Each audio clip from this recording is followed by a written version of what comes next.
Hey, what's up? Andrew Kramer here, and welcome to another very exciting tutorial.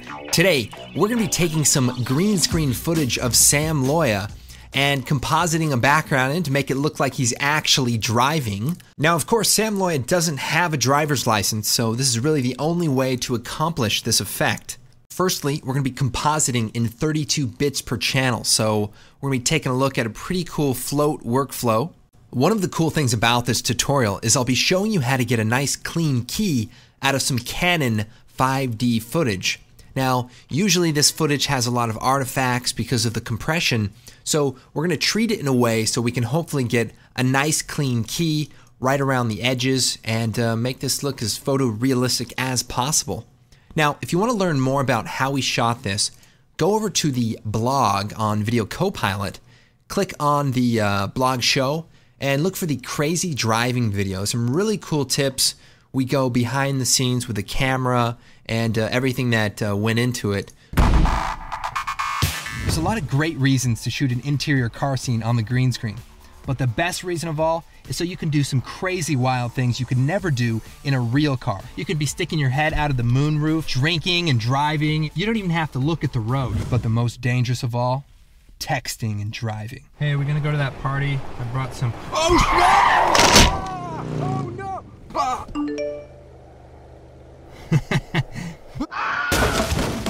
Now, these techniques are gonna work for daytime footage, and they also work for nighttime footage. So everything that we're gonna be learning should hopefully give you enough information to pull this off in your own studio. And you may not even have a big green screen, but if you have green material, you can throw it over the side of the window. Let's go ahead and get started. We have some footage of Sam Loya. I'm going to take that, drop it into a new comp.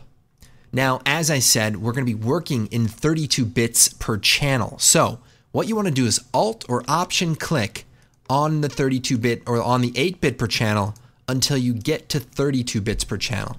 Now, we'll get into that a little bit later and why that's important, but you want to go ahead and set it up first. All right, in the next step, we want to key out the green. So I'll select our footage, we'll choose Effect, Keying, Key Light. Now, this is a pretty cool effect, and it does a really good job of getting rid of the green. So we'll take the screen color, and we'll click somewhere in here where it's mostly even. We want to be careful not to click on areas that, are changed by the reflection. We want to get the flat color of the green. Now, whenever you put your green screen material up, make sure that it doesn't have a lot of wrinkles or creases because it's important that we leave in some of the detail, and that might be a little bit problematic. So we'll turn this back on, and we have a slight problem. Now, the problem here is that key light is really knocking everything out, and it's just a little bit too strong. So what I might want to do is bring the screen gain down to about 70. And that looks pretty good, but the only problem is now it has a green color tint. So I've lost that color suppression that makes the shot look more realistic. So what we're going to do is a quick little recipe that's going to solve this problem. What we'll do is we'll take the footage and we'll duplicate it. So I'll choose Edit, Duplicate, and we'll take the bottom layer and we're going to take the key light that's applied to it and just delete it. So now what we have is the footage that has the key light on it and basically an original copy of the footage with no effects. What I'm going to do is set the track matte. So if you hit F4, it'll bring up the track matte controls and we'll select Alpha Matte. So what this is doing is using the layer above it as the alpha channel, so as the transparency map, so we can kind of see through the window. But remember, the goal here is to get rid of the green. So here's what we're going to do. We're going to choose Layer, Pre-Compose, and we can just leave the attributes and hit OK. So I'm going to double click on that comp, and this is going to be our suppression comp. All right, my goal is to get rid of the green saturation. Now, one way to do that is I can choose Effect, Color Correction, Hue, and Saturation. Now, this allows me to go into the different color channels like green here and bring the saturation down for just that channel. And it's not a horrible way to do it, but in this case, we really want to maintain some of the subtle detail that's in this reflection. And unfortunately, the hue and saturation is just not a really good solution. So I'm going to delete that. And instead of using that method, I'm going to take our footage, duplicate it, choose Effect, Keying, Key Light, and then I'm going to take the screen color and pick the green here. Now, there's probably a little bit of deja vu going on, but I promise there's no glitch in the matrix. What I want to do is use the color information from the top layer and apply it to the entire image of the bottom layer. So what I mean is when this is set to 100%, it does a nice job of suppressing the color, but it's not quite the solution to our other problem. So we're going to sort of divide the tasks up. So if we look closely, we can see some of the color detail in his arm, and we can see the color on this sticker here. So it looks pretty good, but the only problem is it's transparent. So what I'm going to do is choose Effect, Channel, Channel Combiner. Now, this is an interesting effect that you probably never ever used, and or probably some guys like, well, I used it one time to change my RGB to, well, yeah, all right, take it easy, all right? Most people have never used this effect before. So what we're going to do is set this to straight to pre-multiplied. And that basically brings back all of our color information. And then I'm going to turn on the solid alpha switch. So now we look like the exact image before. So if I turn this on and turn this off, it looks exactly the same. The only difference is the transparent area has now been filled with black. So what that's going to allow us to do is if I hit F4, I can change the transfer mode here. So we'll turn the background layer on. So now we have our original footage and our keyed footage. And I'm going to set the transfer mode to color. So check this out. Now we have all of the green suppressed perfectly. We still see some color in his arm. And we can always play around with the screen balance to fine tune that just right. So 50 works pretty good in this case, but you may want to adjust that value depending on the shot. So now if I go back to our original comp, what I have here is my original plate, and now we have a semi-transparent area that is not tinted by green. So we're well on our way. I have some footage here of a background plate, just a QuickTime movie, and we're going to drop it right to the bottom here. Things are kind of starting to look pretty good already. Now the background window is looking a little bit washed out, and we have a little bit of a halo around his nose. So I'll set that to full resolution, and we can start working on this. So I'll take the top layer that has key light applied to it, and we'll go into the screen matte controls. One of the problems is there's some semi-transparent areas around, so we'll set the clip white to 90. And that's just gonna kind of fill in some of the gaps kind of in the gray areas. So if we set that to about 90, looks a little nicer. And we might set the screen pre-blur to about 1. So that's going to kind of blur the image before it goes into the key, and it just cleans up some of these rugged edges. Maybe even 0.5 is probably enough. So that's that looks nice. Now we also want to kind of get rid of the halo here. So we'll set the screen shrink matte to about -2. And that does a pretty good job of getting rid of that. So we'll back up here, and things are looking pretty good. However, the background looks kind of washed out. So what I can do is take our street footage, choose Effect, Color Correction, Exposure, and what I want to do is I want to brighten up the background plate so that the pixels are so bright that they shine through this sort of misty window. So we'll turn the exposure up here. And there we go. Now this is kind of pure white here, and you know the colors are really starting to come through. But I'm starting to see some other areas. So I don't want to see it all blow out. I just want these bright lights to kind of come through. So I'll bring our gamma correction down. And it's basically a matter of tweaking these two settings until the image looks nice and even. So these highlights are going to come through. Now they get a little bit bright, so we can use an effect called Utility Highlight Compression, HDR Highlight Compression, and it's at the bottom there. And at 100%, it's going to compress all of the highlights down. But we can tweak it here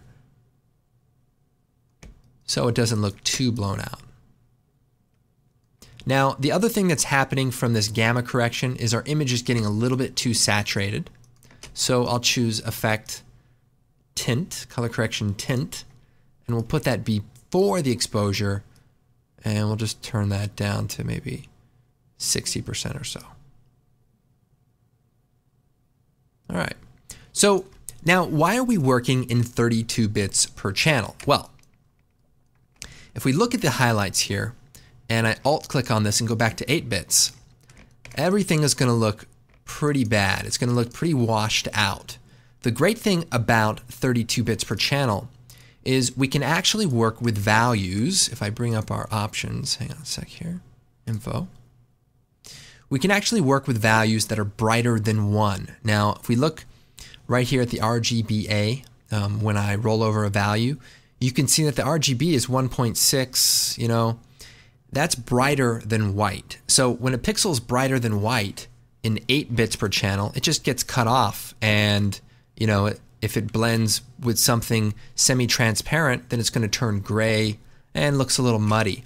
But if we work in 32 bits per channel, those values are actually going to punch through gray values, semi-transparent values, and it's going to give us that nice, vibrant, natural interaction that would probably happen in the real world. So it's a subtle way to do this, but it really makes a big difference, and especially in a composite like this. So another thing that's a bit of a problem is our footage is still a little bit noisy. And then what I would do is go into the key light layer, choose Effect, Noise, Remove Grain. And we'll set this to Final Output. And we'll go into the noise reduction, and we'll set that to maybe about 2 or 3. So if we zoom in here, and we want to put that before the key light. All right, so if we look closely here, we can see a lot of digital noise. And it doesn't look that bad right now, but when it animates, it can be really, really distracting and look very digital. So you can really see it even in this area. The colors are really just flickering all over the place. So if we turn on this Remove Grain, it can be very, very slow, but now you can see the image is a lot smoother and looks a lot more natural. All right, so we've got the Remove Grain effect on, and it's really making our key look very smooth around the edges. And the great thing is we're not actually removing the grain from our original footage. We're only removing it from the keyed layer. And that's important because we don't want to make the footage of Sam look soft. We only want the key to be nice and smooth. You know, when people start getting a little bit soft looking, it looks kind of like they've been photo retouched or something like that. So we want to try to keep our original footage intact as much as possible. So this technique works perfectly for that. So now what we can do is we can start playing around with the footage. So I can shut the Remove Grain off while we work because it doesn't really change the overall look. It only just makes it cleaner when it's in motion. All right, so this is looking pretty good. We might do some color correction and a few last effects. So we'll just do a curves adjustment and maybe a tint effect. I'll turn that down to maybe 20%.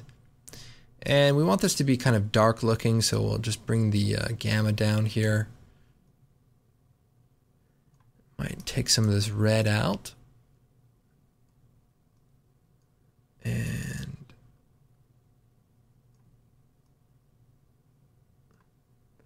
then I'll add another curve effect on top here.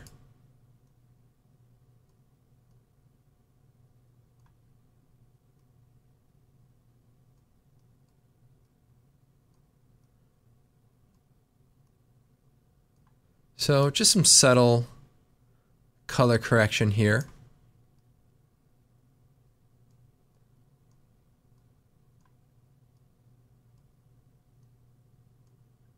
And Sam Loy is racing into the night, looking pretty good actually, surprisingly for him.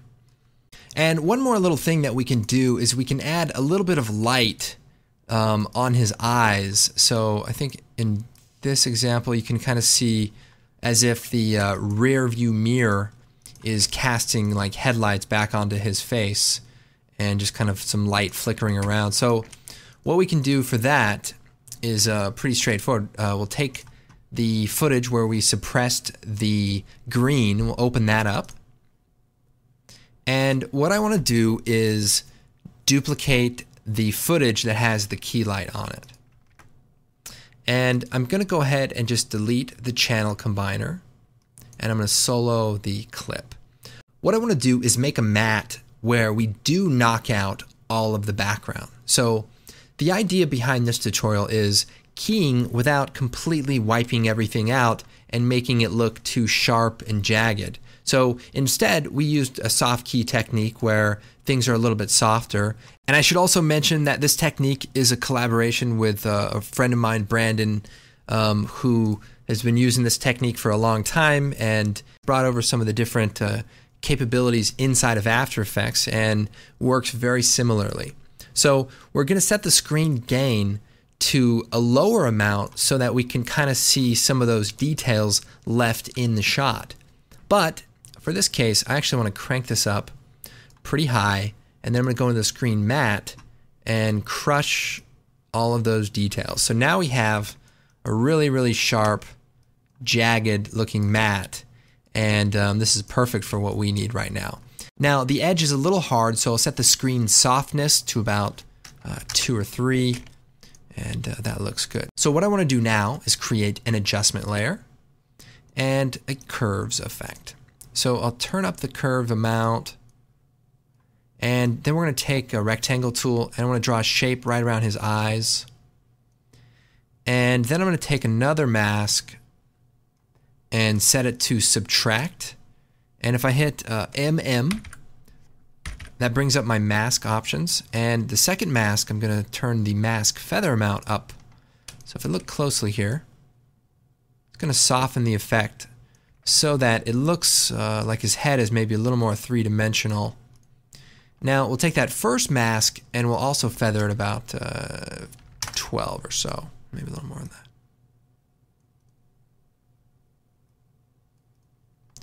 So that looks pretty good. Maybe just narrow this down a little bit. All right, so the next thing I need to do is basically animate this layer to follow his face. So I'll hit P, set a stopwatch keyframe, and we'll just try to move this so that it stays on his face.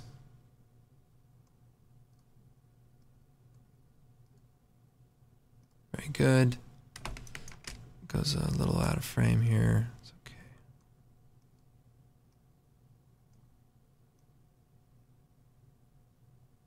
All right, so not bad. I mean, the car's bouncing around, so it doesn't need to be perfect. And I'm going to put this now below our sharp key footage that we just created. And I'm going to set the track matte to alpha matte. So now, if I turn my other layers back on, we're basically adding a little bit of light to just the area of his head without affecting the background, and it looks very nice. However, we don't want this to be on, 100% of the time. So I'm going to set the opacity down to 0. And I'm going to add a little expression. So I'll alt-click on the stopwatch, and we're going to type wiggle, parentheses, maybe, 2, 200. We'll try that. And I'll hit 0 here to preview.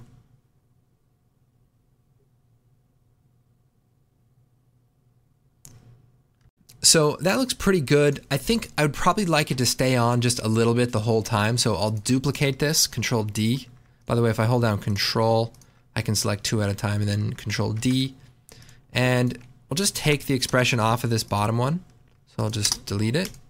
And we'll set the opacity to maybe 20. Maybe a little more. So that way it's on, but it doesn't really make a big difference.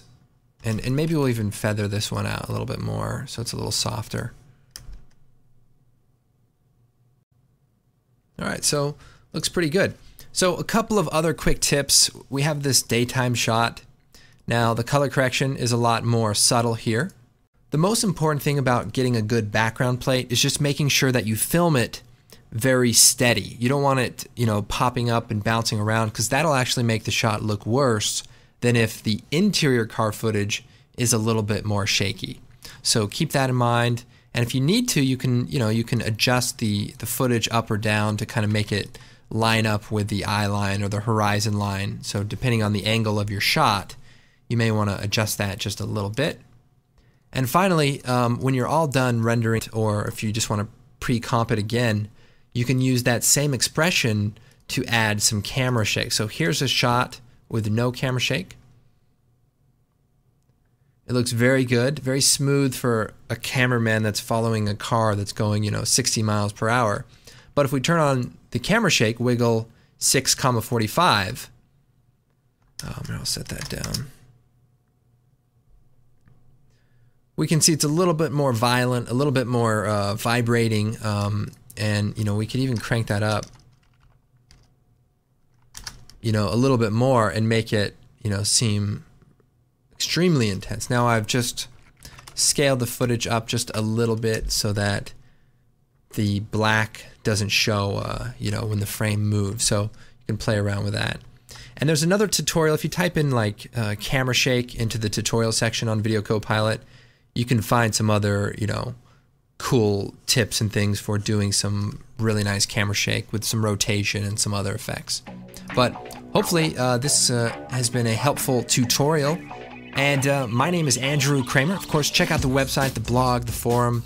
A lot of great things happening there. My name is Andrew Kramer, and we will see you next time.